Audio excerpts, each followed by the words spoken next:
자, 안녕하십니까. 2019년 10월 23일 마감 방송 시작하도록 하겠습니다. 오늘 코스피 하락, 코스닥 상승, 코스피 200 하락 보여줬고, 외국인이 코스피, 코스닥 둘 다 매수, 기관은 코스피, 코스닥 둘 다 매도 보여줬고, 오늘 그 하루 종일 장에서 바이오밖에 기억이 안 납니다.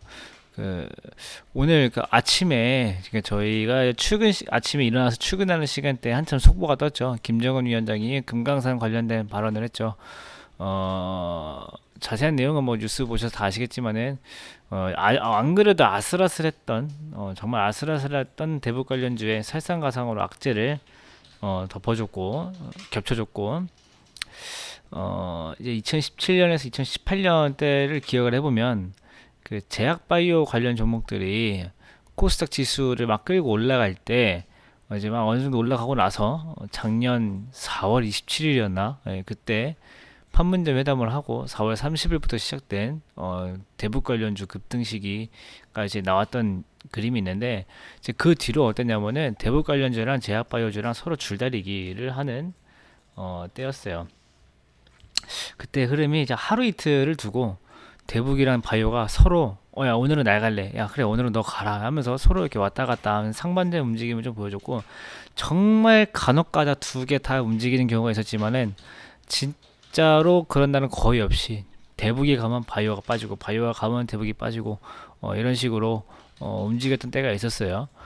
근데 이제 안 그래도 요즘에 제약바이오 종목들 흐름이 심상치가 않았는데 대북 관련주 약재까지 겹쳐버리니까 제약바이오 종목이 오늘 더 탄력을 받고 다른 업종들의 수급까지 흡수하면서 상승 흐름이 나타나지 않았나 하물며 네이처셀까지 올라가면서 네이처셀 올라가는 거 보고 정말 의아했어요. 정말 그냥 이번에 한번 움직이긴 하겠구나라는 생각이 들었고 근데 이제 요즘에 그 금융감독원에서 제약바이오 종목에 대해 뭐 주가 조작 또는 투기 매매에 대해서 뭐 감독을 강화한다라는 내용 발표한 적이 있거든. 저번 주였나 그랬을 거예요. 근데 그 얘기 나오자마자 HLB 생명과학이 그래 나 잡으려면 잡아봐라 하면서 급등하고 막 그랬었거든요. 근데 이제 그 감독 강화하는 것 자체가 좀 잠재적인 리스크로 남아 있을 수 있어요. 예전에 그 정치 테마주 지금 정치 테마주가 조금 그래 재밌긴 하지만은 예전만큼은 아니거든요. 예전에 정말 장난 아니었는데 정부에서 단속은 아니죠. 조금 투기 매매에 대해서 감독 강화를 하고 나서 그게 좀 덜해졌는데 제약바이오도 아무래도 그런 그림이 나올 수도 있어서 조금 조심은 해야 되겠지만은 어찌됐든 지금 움직이긴 움직인다. 그리고 이제 2017년부터 2018년부터 이제 바이오가 급등했던 이유가 임상 신약 실험 그런 거였잖아요. 근데 그 결과가 대부분 2019년 하반 4분기랑 2020년 1분기쯤에 나오는 것들은 많아요. 그래서 거기에 대한 마지막 기대감이 지금 시세에 좀 반영되는 것이 아닌가 생각도 들고 근데 이제 제약 바이오 특성상 그 뭐야 반도체랑 뭐 그런 것처럼 실적주로 끌고 가기가 어려워요. 그냥 막연히 신약 기대감에 대한 꿈과 희망으로 가져가야 되는 건데 그 꿈과 희망이 길어지기가 힘들거든요. 꿈과 희망이 길어지는 거는 종목이 하락할 때나 길어야지 막상 종목이 상승하면은 여러분들 꿈과 희망이 깨실 때가 될 거예요. 눈이 뜨여요. 근데 하락하면은 꿈과 기대가 커지고 참 이상한데 어쨌든 중장기를 끌고 가기가 어렵다라는 것이 특징이고 또 하락할 때 하락폭이 만만치가 않아요. 상승할 때 폭이 큰 것처럼 언제나 하이리스크 하이리턴인 것처럼 그래서 조심을 좀 해야 되고 근데 그나마 다행인 건 코스닥에서 차지하는 비중이 커요. 제약바이오가. 그래서 코스닥 150 인버스 이제 이런 걸로 해지가 되니까 저런 ETF로 조금씩 해지를 해가면서 매매를 한다면은 충분히 수익 내기 좋지 않을까라는 생각이 듭니다.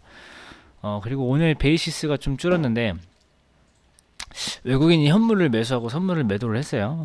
일단 선물을 매도한 이유는 뭐 브렉시트에 관련돼서 다시 얘기가 나오고 있고 그 31일 날 뭐 안 된다 연장된다 이제 이런 뉴스가 나오면서 또 되고 있고 또 미국에서 맥도날드가 햄버거 많이 못 팔았고 트래블러스가 보험 많이 못 팔았다고 어닝 쇼크 난 것들도 있고,